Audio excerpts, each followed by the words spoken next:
There comes a time when your pain becomes sacred scripture, when your scars begin to speak, and your silence becomes a living sermon of divine grace. Chosen one, this is not the story of your downfall. It is the sacred record of your resurrection. You are not what broke you. You are what remained standing in the ashes. You are what rose. You are the echo of God's mercy, walking, breathing, remembering. So pause. Take a slow, conscious breath.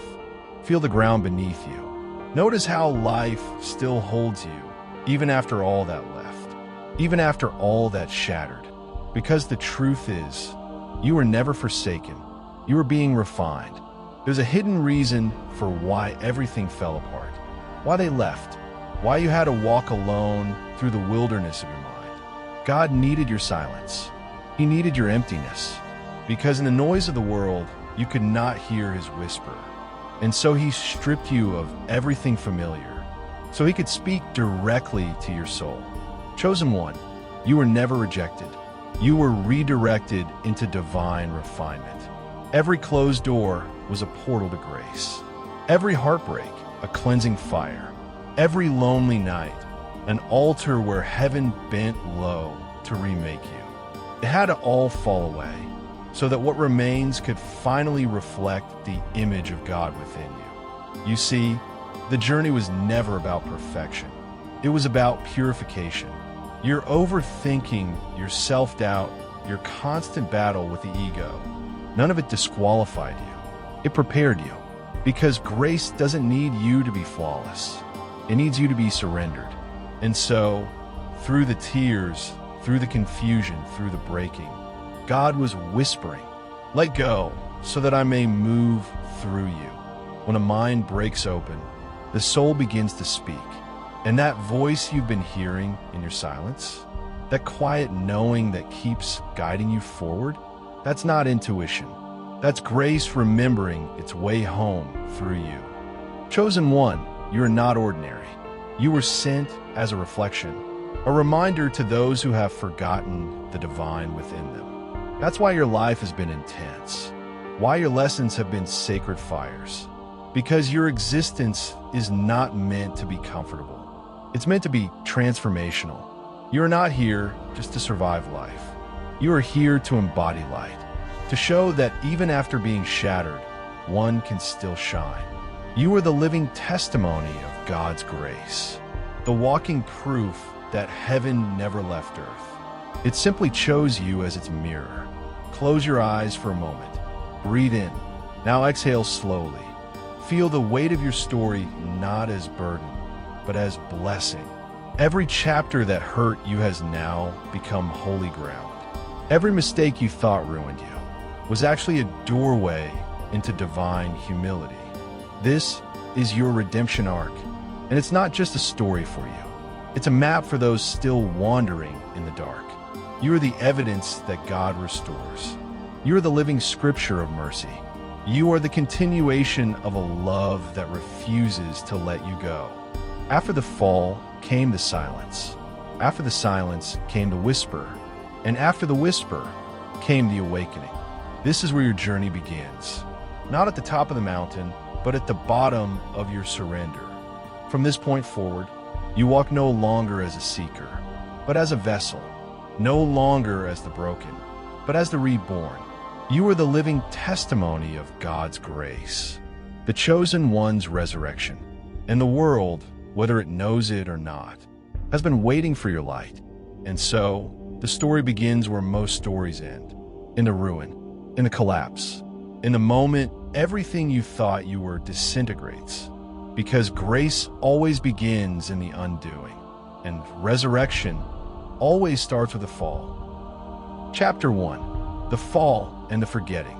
Grace always hides itself inside the ruins. There comes a moment when everything that once made sense no longer does.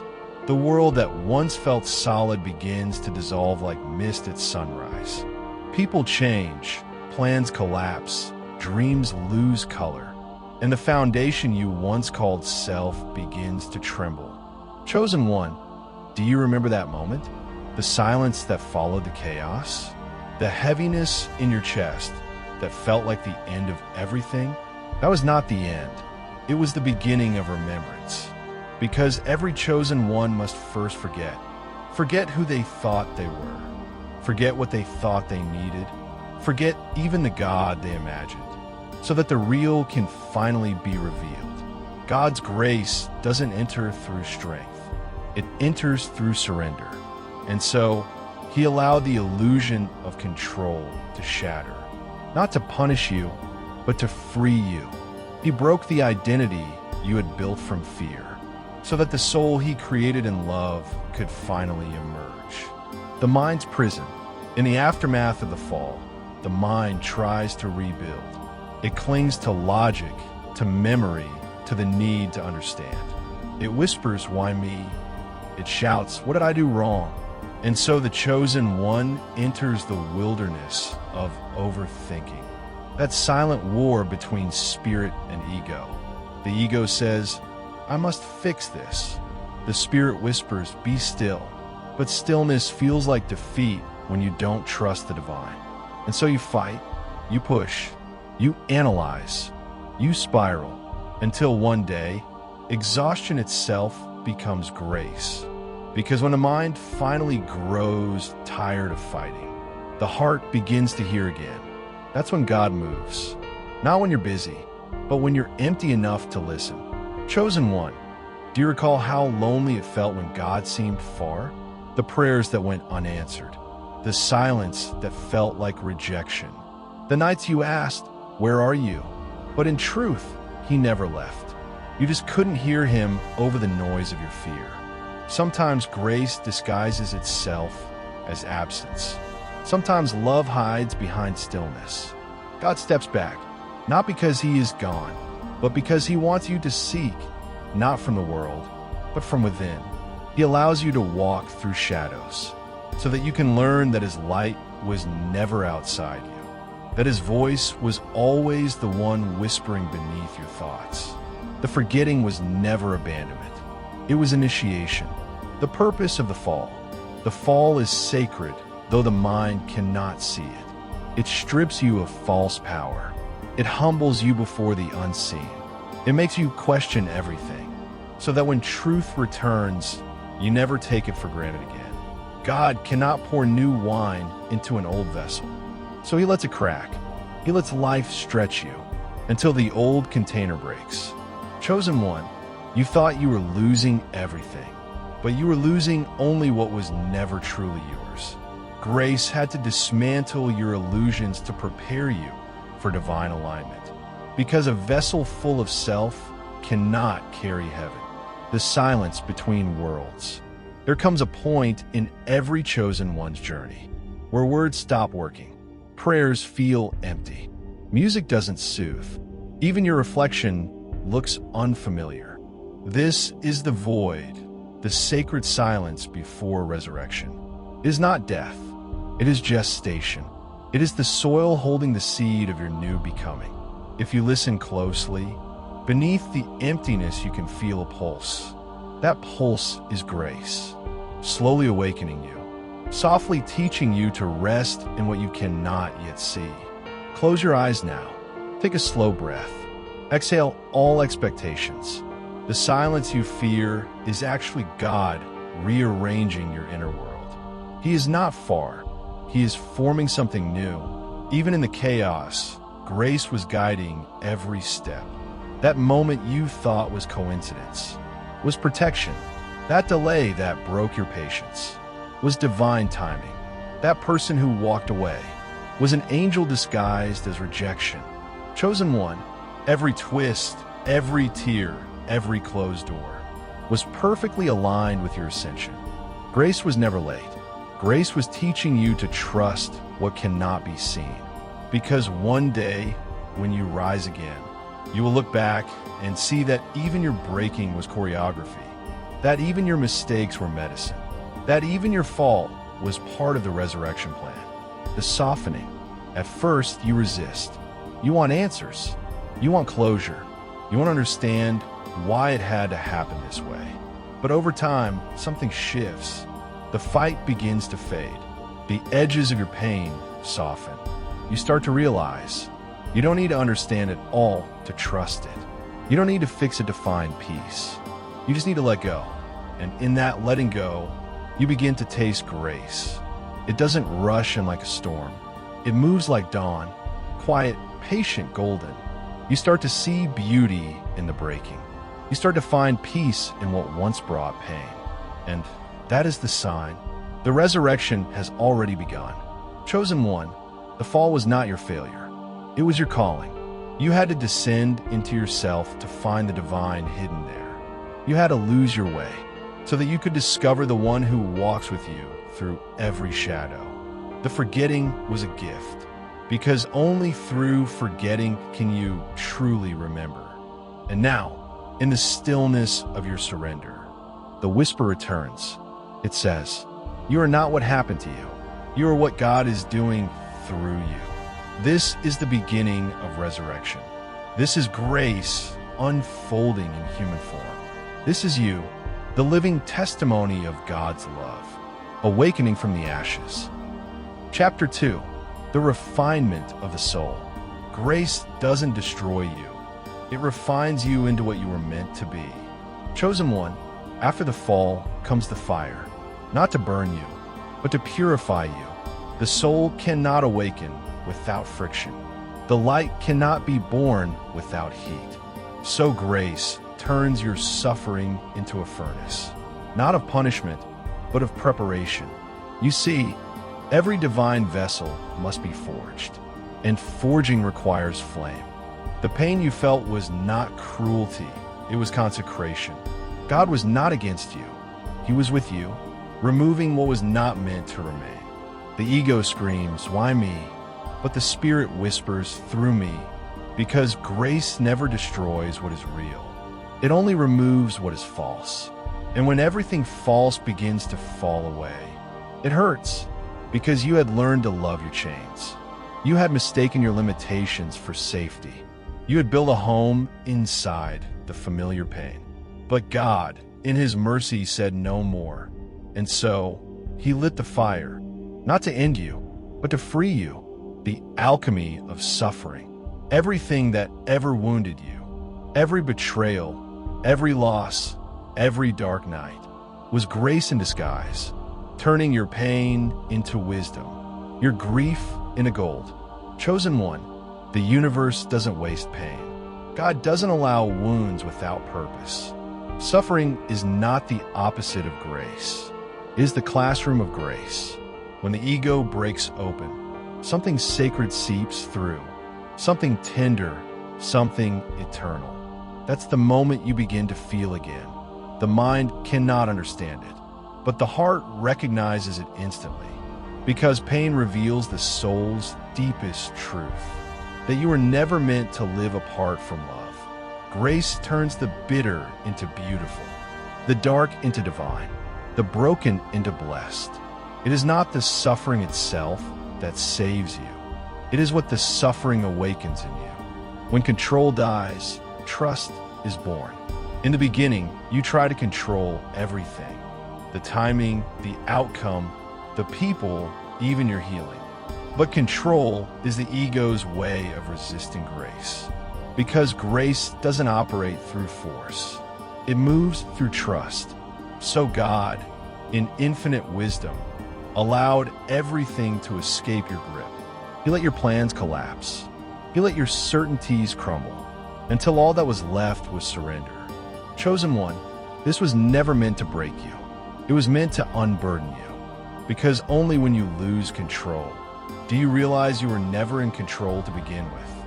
Grace takes what you can't let go of and removes it with mercy. And though you grieve the loss, one day you will look back and see that what was taken was never meant to remain. What left was the noise. What stayed was the truth, the mirror of grace. There comes a point when you begin to see yourself differently, not as a victim of life, but as its student, not as broken, but as being rebuilt by divine design. You start noticing how every event carried a hidden teaching, how every person you met was a mirror reflecting your inner world. Even those who hurt you were showing you what still needed healing. That's grace. It doesn't condemn, it reveals. It doesn't shame, it awakens. Chosen one, the people who betrayed you were not enemies. They were midwives to your evolution. They showed you where you still needed boundaries, where you still gave away your power, where you still mistook attention for love. Every mirror, painful or kind, was grace in disguise. The fire purified your sight, so that now, instead of asking, "Why did this happen to me?" you begin to ask, "What is this teaching me?" And that is when your suffering begins to turn into light. The quiet work of God. The most powerful transformations happen in silence, not in grand awakenings or sudden miracles, but in the slow, unseen rearranging of your soul. Chosen one, while you thought nothing was happening, heaven was rewriting your story.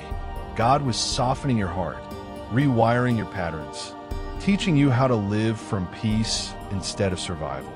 You began to feel lighter, not because life got easier, but because you stopped carrying what wasn't yours.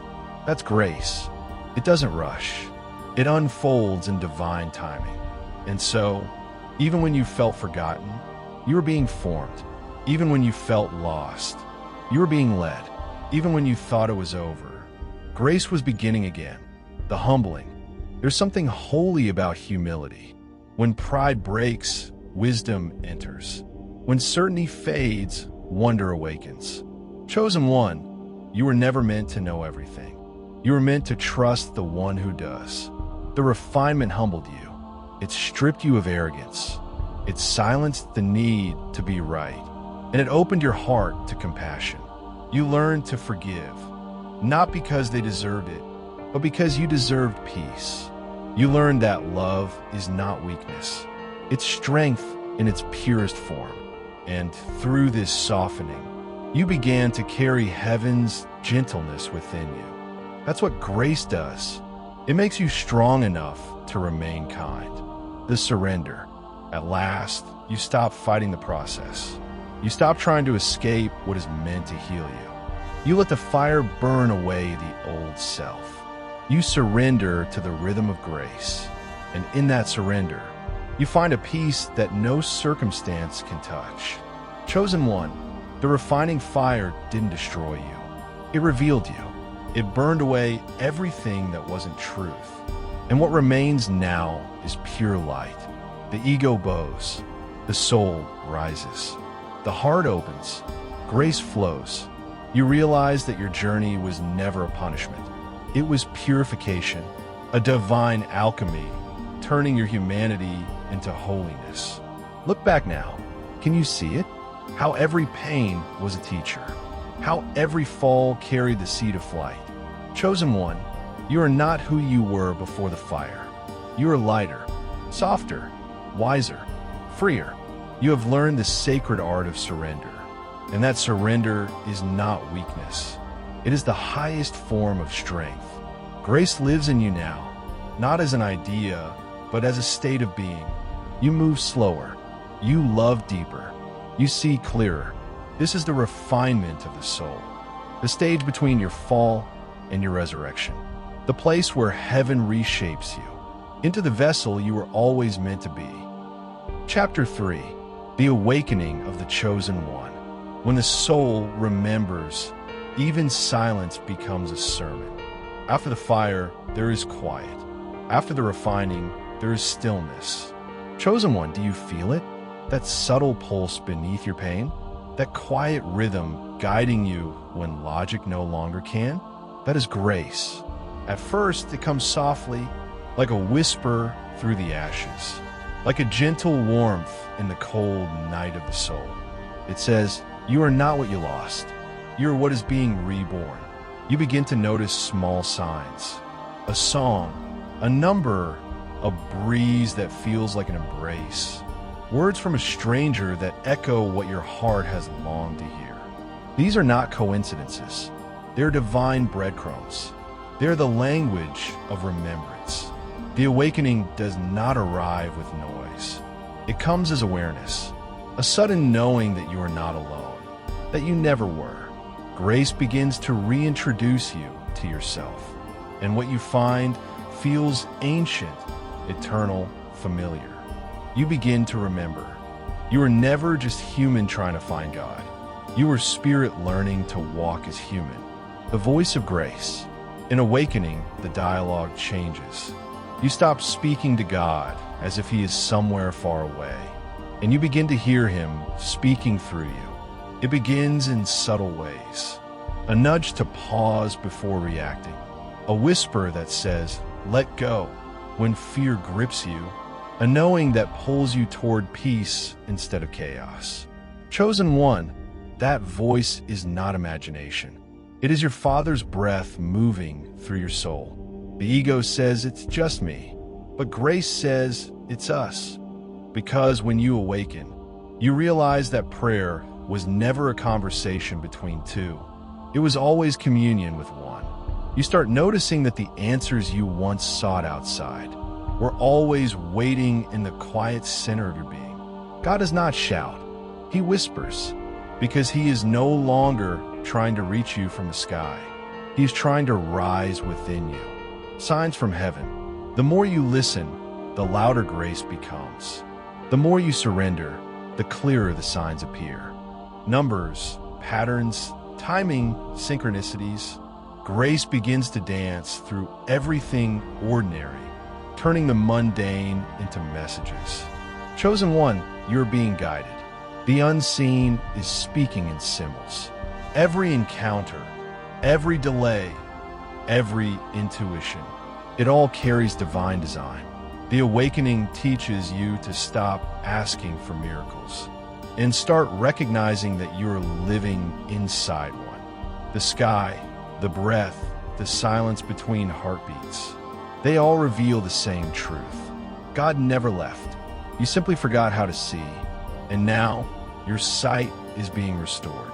The death of the old self. Before the light takes over, there must be one final death, the death of who you thought you were. This is the hardest part of awakening.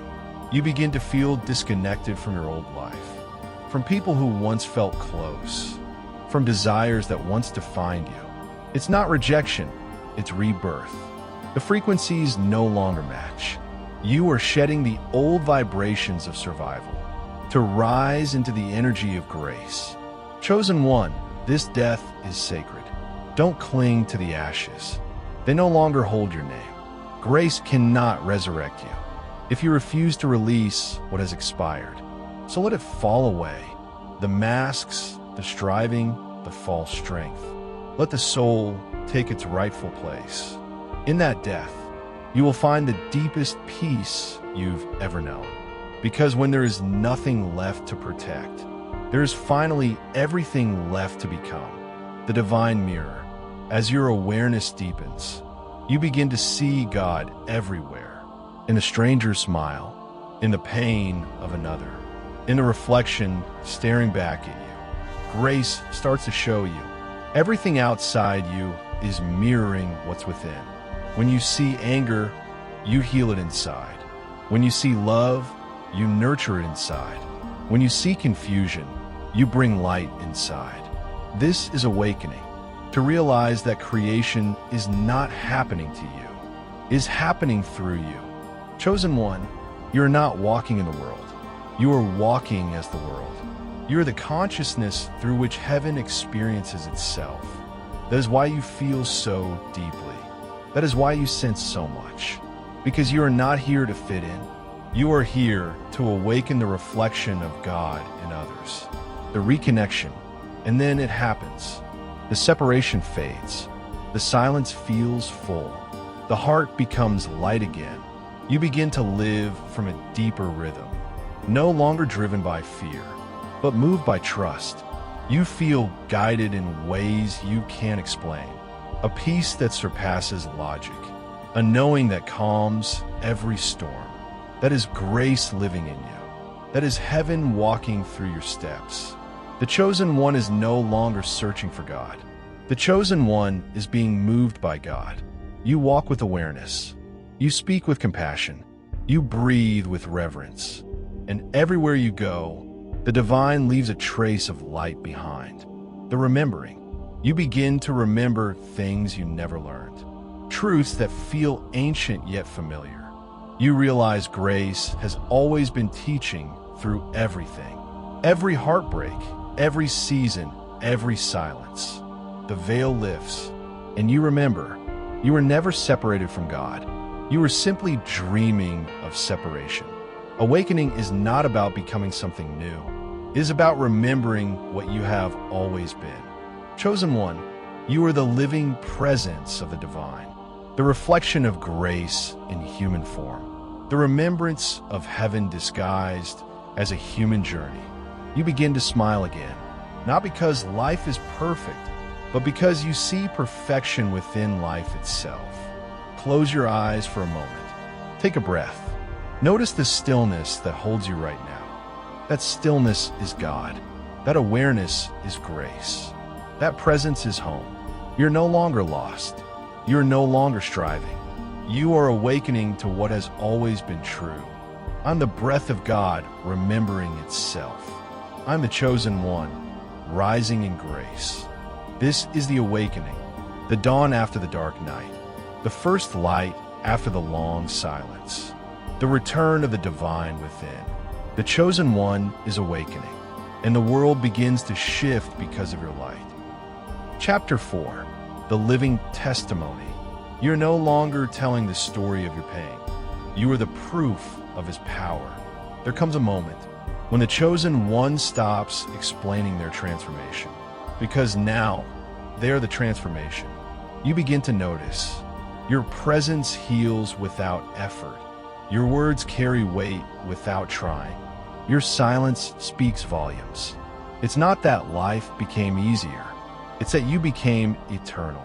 The storm no longer controls you, because you've remembered who commands the wind. You've walked through fire, and you came out clothed in light. And now, grace walks where you walk. You are no longer a survivor. You are a sign. A living message written by the hand of God, the fruit of surrender. Chosen one, do you see now why everything had to fall apart? Every loss purified your love. Every rejection refined your discernment. Every delay taught you divine timing. Suffering was not punishment, it was preparation. God wasn't breaking you down, he was building himself through you. Now, your peace is your power. Your stillness is your sermon. Your forgiveness is your revolution. You no longer chase purpose. You embody it. Because the moment you surrendered, the Spirit began to bloom from within you like a garden after rain. The evidence of grace. Look at you now. You speak with wisdom you didn't study. You love with compassion you didn't plan. You radiate a peace that cannot be explained. This is what grace does. It turns wounds into wisdom, loss into light, ashes into authority. You are walking proof that God is still redeeming, still resurrecting, still writing divine stories through human hearts. You are not here to convince the world. You are here to become the evidence. The chosen one's life is the testimony. Every breath, every act of mercy, every step away from the old self is heaven saying, behold my work, the new identity. You are no longer the broken one. You are no longer the seeker. You are no longer the victim of your past. You are the resurrected, the one who found God not in temples, but in tears, the one who learned that holiness isn't a title. It's the way you love after being shattered. You no longer say, God, where are you? Because now your every breath answers. I am here, chosen one. This is who you've become, a vessel of divine remembrance, a mirror of his mercy, a child of heaven walking the earth with purpose, the light that walks. Now, you move differently. You speak slower, love deeper, and see clearer.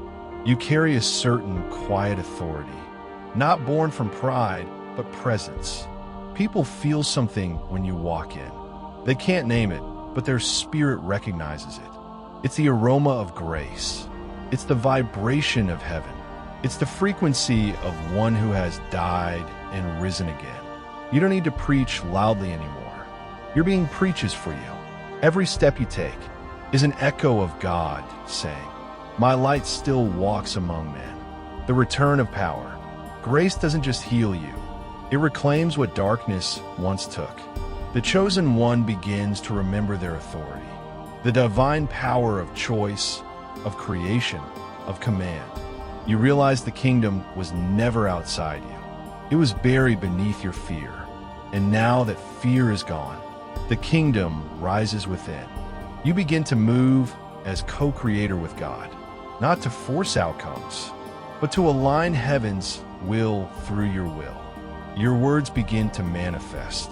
Your thoughts begin to shape reality. Your presence begins to shift atmospheres. This is not magic. This is alignment. This is divine order restored. The Spirit now moves freely through you. In creation response, the sacred responsibility. But with light comes responsibility. Because when you rise, your life becomes a lamp for others still walking in darkness.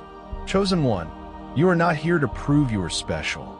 You are here to remind others they are sacred. Your resurrection is not just for you. It is for every soul that will look at you. And remember that grace is still possible. You are a messenger of mercy now, a bridge between heaven and earth, a vessel through which love takes form again and again. Carry it humbly, live it honestly, guard it fiercely, because your life now preaches what your mouth no longer needs to. The reflection of heaven. Now, everything you do becomes worship.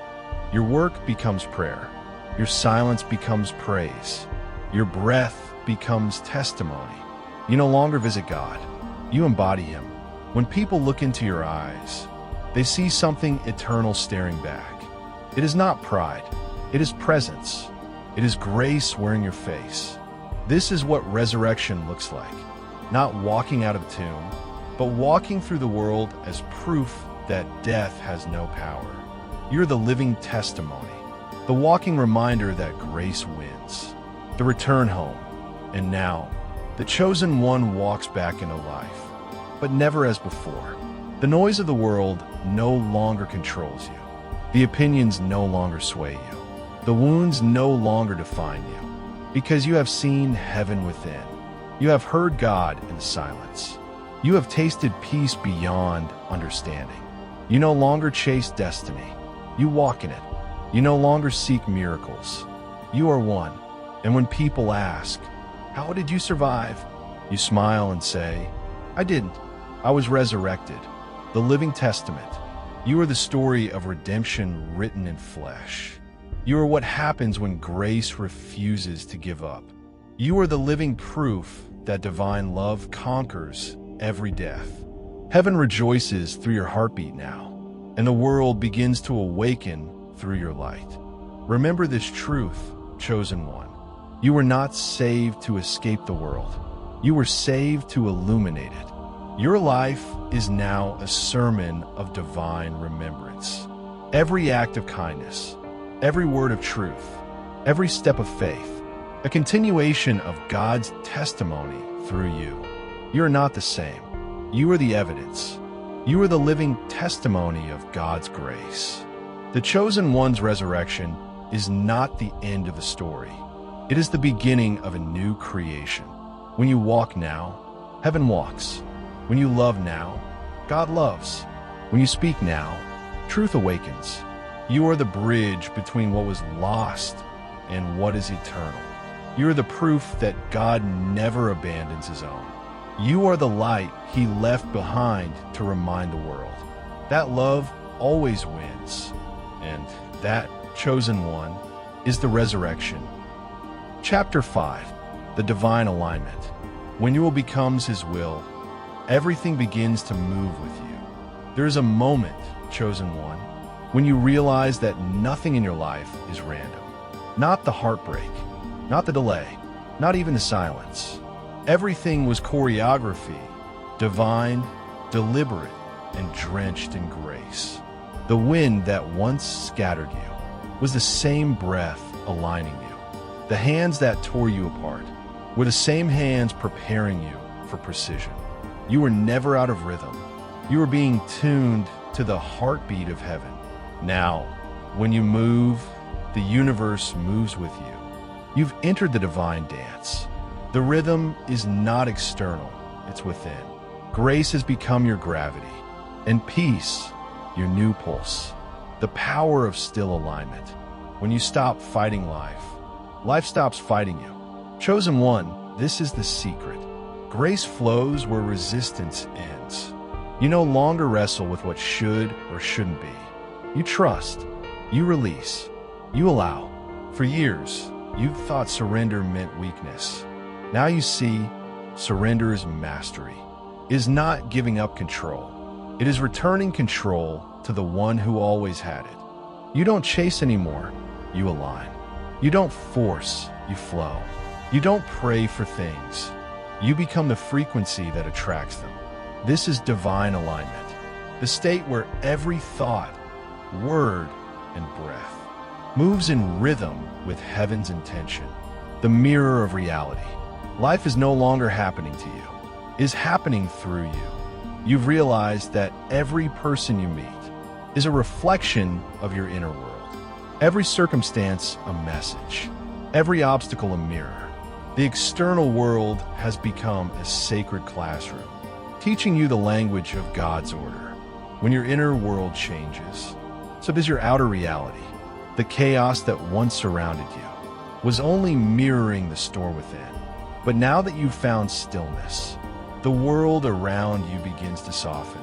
Heaven starts to appear not as a place, but as perception, and you understand. It was never far away. It was always waiting for your eyes to open. The flow of divine timing. Every delay now feels divine. Every closed door feels protective. Every detour feels purposeful. You no longer panic in waiting. You listen. You observe. You rest in the unfolding. Because you know, God's timing is not slow. It's strategic.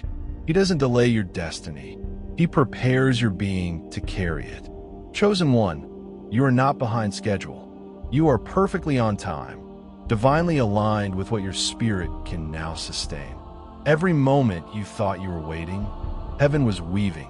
And now, everything arrives not by effort, but by alignment, the guidance within. The voice of God no longer sounds distant. It speaks from within your peace. It comes as intuition, as inner knowing, as a soft whisper that feels like truth. You've learned to trust the subtle nudge, the small yes in your chest, the divine discomfort that redirects your path. The ego screams, but the spirit it guides. You've realized that the divine voice is not rare. It's simply quiet. And so, you listen deeper. You walk slower. You respond with reverence. Every decision now begins in stillness. Not logic, but alignment. Because you've learned, where peace leads, grace follows. The unforced flow. Chosen one, when you move with God, you no longer push the river. You become the river. Life unfolds effortlessly. What you once chased now finds you. What you once begged for begins to appear without announcement. This is the beauty of divine alignment.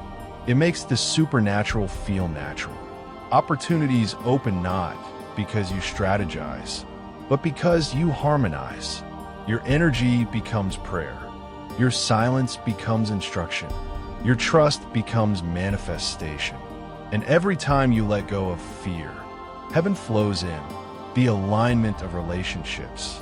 Grace doesn't just realign your path, it realigns your people. Those who can no longer resonate with your peace begin to drift away, not out of rejection, but divine recalibration. You stop clinging. You stop begging people to understand your frequency. You allow love to move freely. Those meant to walk beside you will feel your spirit and stay. Those not meant for your next chapter will fade gracefully. You begin to honor each departure as sacred design, for even endings are part of the alignment. And in that trust, God replaces what left with what is divinely meant, the alignment of purpose. Now that your being has been purified, Your purpose begins to unfold like dawn, not as a career, not as a label, but as a state of service. You no longer ask, "What should I do?" You ask, "How can I love?" Your mission becomes mercy. Your success becomes surrender. Your work becomes worship. And as you align with divine purpose, your impact expands without effort. Because light doesn't need to convince the dark. It simply shines. You become that light, and the world is beginning to remember itself through you. The silence of certainty. You no longer need constant confirmation. You no longer panic when doors close. You no longer question your worth when results delay. You walk with a quiet assurance. Not arrogance, but alignment. It's a deep knowing. If it's mine, it will stay. If it's God's will, it will find me. That knowing frees you. It stabilizes your spirit. It protects your peace. Because true alignment is silent. It doesn't announce itself. It emanates. Chosen one, you have entered that silence now. The silence where heaven moves. Heaven moves with you. And now, you walk as one with divine will. When you move, heaven rearranges paths. When you speak, truth pierces illusions. When you love, hearts awaken. You are no longer just aligned with grace. You are the alignment. Every step you take is prophecy fulfilled. Every breath you take is creation continuing. Every choice you make ripples through eternity. This is divine synchronization. Heaven and earth walking together as you. You are the chosen one, the living testimony, the divine alignment in motion. When you stop fighting for control, you discover that everything is already working for your good. Take a deep breath. Feel how the air enters not just your lungs, but your life. Every inhale says yes. Every exhale says thank you. This is divine alignment, not a place you arrive at, but a rhythm you remember. And now that you are in it, everything will begin to move with you. Chapter 6, The Light for Others. When you awaken, your very presence becomes the invitation for others to remember. Chosen one, when you rise, your light is not for you alone. It is for every soul still bound by the shadows you once knew. You are not called to preach loudly. You're called to embody quietly. Because light doesn't argue with the dark. It simply shines until seeing becomes possible. And so your task is not to convince, but to remember. And through your remembrance, awaken others. Your presence becomes the proof that God still walks the earth in human form. The compassion of the remembered. You begin to see differently now. You see not through wounds, but through wisdom. Not through judgment, but through mercy. When you look at those still trapped in illusion, you no longer say, "Why don't they change?" You whisper, "I remember when I was there." Compassion becomes your language. Patience becomes your offering. Love becomes your ministry. Because you know now, awakening is not a race. It's a remembering. And each soul awakens in its own divine timing. You were not chosen to stand above them. You were chosen to kneel beside them and guide them home. A gentle mirror. You realize that your light will expose, but not to shame, to awaken. Your peace will irritate some. Your silence will convict others. And your presence will stir what they've long buried. Do not shrink when this happens. You are not causing their discomfort. You are revealing their potential. The light doesn't force change. It invites it. You are that invitation now. The mirror that reflects what's divine in them. And even if they resist, your compassion remains steady. Because you know that the same grace that reached you will reach them too. The pain of being the light. Chosen one, carrying light is not always easy. You'll be misunderstood. You'll be rejected by those who can't yet see. You'll feel the loneliness of being awake among the dreaming. But do not grieve. This is sacred. Even Christ felt this ache. The awakened are not meant to be celebrated. They are meant to illuminate. And illumination often burns. But the fire you carry is not meant to destroy, it's meant to refine. So when you feel unseen, remember, the light is most powerful when hidden within the dark. The silent sermon. You no longer need to convince others of truth. Your life itself preaches. The way you forgive becomes a lesson. The way you endure becomes a parable. The way you stay peaceful in chaos becomes revelation. People start to ask, how do you stay so calm? How did you forgive that? Why don't you react anymore? And your answer is simple. Because I remember who I am. Your presence becomes the sermon. Your peace becomes the message. Your love becomes the altar. You are not here to speak of God. You are here to show Him. The energy of example. Energy teaches louder than words. Your vibration now communicates before your mouth does. You enter a room and the atmosphere shifts. You smile and hearts feel safe again. You touch someone's shoulder and the heaviness begins to lift. This is not ego, it's alignment. The same spirit that raised you now radiates through you. Your energy is ministry. Your peace is medicine. Your very existence is prayer in motion. You're not trying to save people anymore. You are simply reminding them they are already saved. The call to serve. Grace has never been about self-glorification. It's about transformation, then service. Now that you have been healed, you become a healer, not by title, but by being. You speak when spirit moves. You move when peace leads. You give without counting. You love without reason. And through your acts of quiet service, God's grace continues its work through you. Every kindness you offer is a seed planted in eternity. Every word of encouragement is a ripple through generations. This is the sacred responsibility of the chosen, to serve without seeking praise, to love without seeking return. The weight of grace. Grace doesn't just elevate you, it anchors you. Because the more light you carry, the deeper your humility must go. You are not above anyone. You are beneath all, washing the feet of humanity with your compassion. You've learned that to carry God's glory means to carry His gentleness, to shine without arrogance, to lead without control, to love without judgment. This is how heaven sustains itself on earth. Through humble hearts carrying divine weight, the light in action. Now the world begins to reflect your inner state. People you meet start awakening through your example. They say, something about you feels different. They can't describe it, but their souls recognize it. That is God moving through you, not through sermons, but through presence. You start to see small miracles daily, not in thunder, but in tenderness. A friend who finds peace again, a stranger who feels hope for the first time, a lost one who suddenly remembers their worth. These are not coincidences. They are confirmations.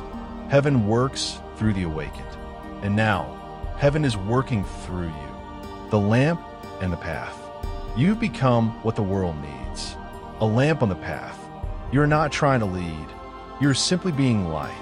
And in that light, others find their own reflection, their own spark, their own grace. The chosen one does not force enlightenment. They embody love so fiercely that others remember their love too. This is your ministry now, to be light, to walk love, to live grace. When your heart becomes light, you no longer need to preach. You simply are the sermon. Close your eyes, chosen one. Feel the weight of what you carry, not as burden, but as blessing. You were chosen not for perfection, but for reflection, to be the image of God in motion, to be the quiet reminder that grace is real, and that redemption walks among us. You are the living testimony, the light for others still lost at sea. And as you shine, you guide them home. Chapter 7. The Eternal Return. You are not returning to God. You are remembering that you never left. Chosen one, every step you've taken, every fall, every tear, every awakening, was leading you here, to this quiet realization that the God you were seeking was walking with you all along. Every prayer you whispered into the dark was an echo of his voice calling you home. And now, in this stillness, you finally understand. There was never distance, only forgetfulness. You have not arrived somewhere new. You have returned to what has always been, the eternal presence of grace within you. The death of separation, the illusion of distance dissolves. The idea of me and God disappears. There is only one breath, one consciousness, one love moving through all things. This is the true resurrection, not rising from physical death, but awakening from spiritual amnesia. The veil has lifted, and what remains is the infinite, you and God, breathing the same eternal breath. You are not the drop returning to the ocean. You are the ocean remembering itself as the drop, the silence of knowing. In this sacred union, words lose their meaning. You no longer need to define faith. You are it. You no longer pray for connection. You live it. The mind has gone quiet. The soul has gone home. And in the holy silence that follows, you hear the eternal heartbeat of creation within your chest. This is the peace that surpasses understanding. This is what it means to be still and know. It is not emptiness, it is fullness. It is not the end, it is completion. The infinite flow. You become one with the rhythm of God. Every inhale is creation.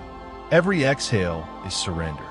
You live now in divine flow, a state where effort disappears and trust takes over. Nothing feels forced anymore. Nothing feels lacking. Everything is simply unfolding. Time feels softer.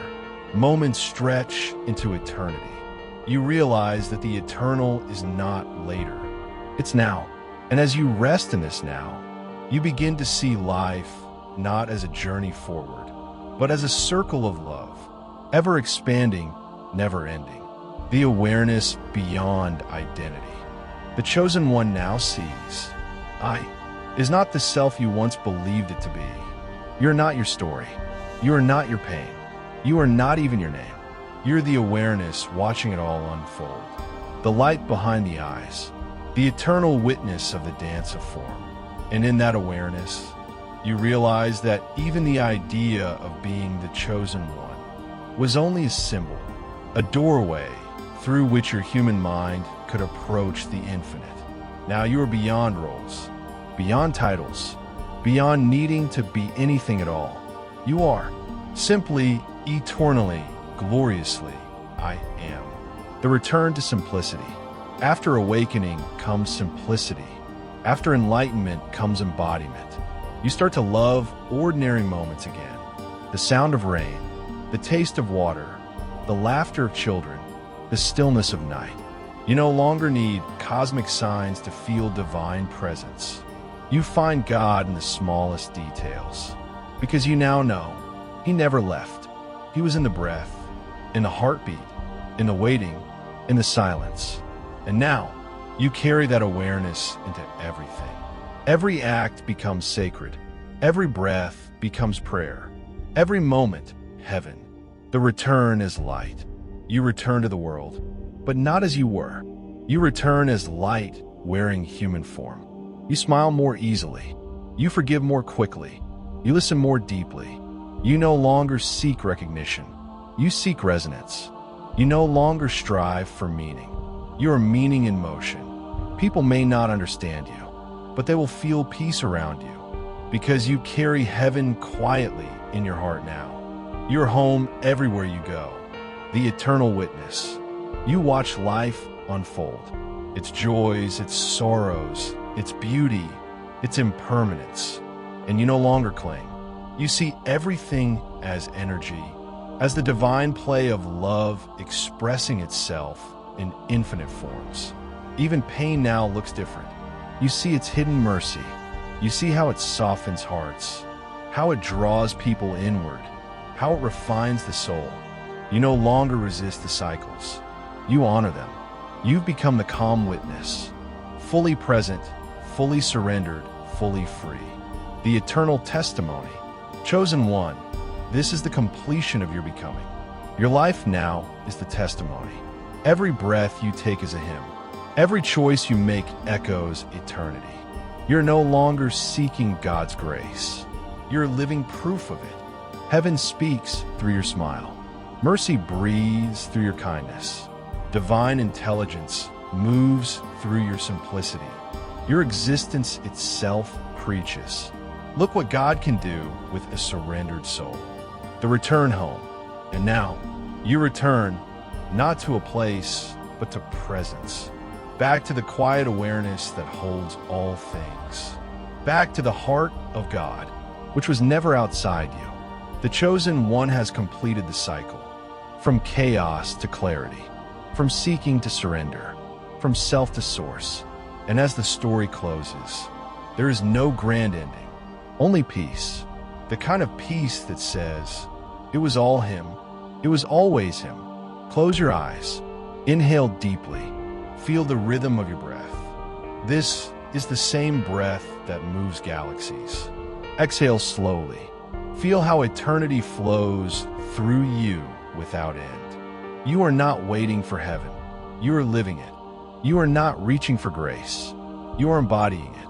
You are the living testimony of God's grace. The chosen one's resurrection fulfilled. A reflection of the eternal returning to itself. Endlessly, lovingly, in divine perfection. I am not the fallen one. I am the risen reflection of God's mercy. I am light. I am grace. I am home. Amen.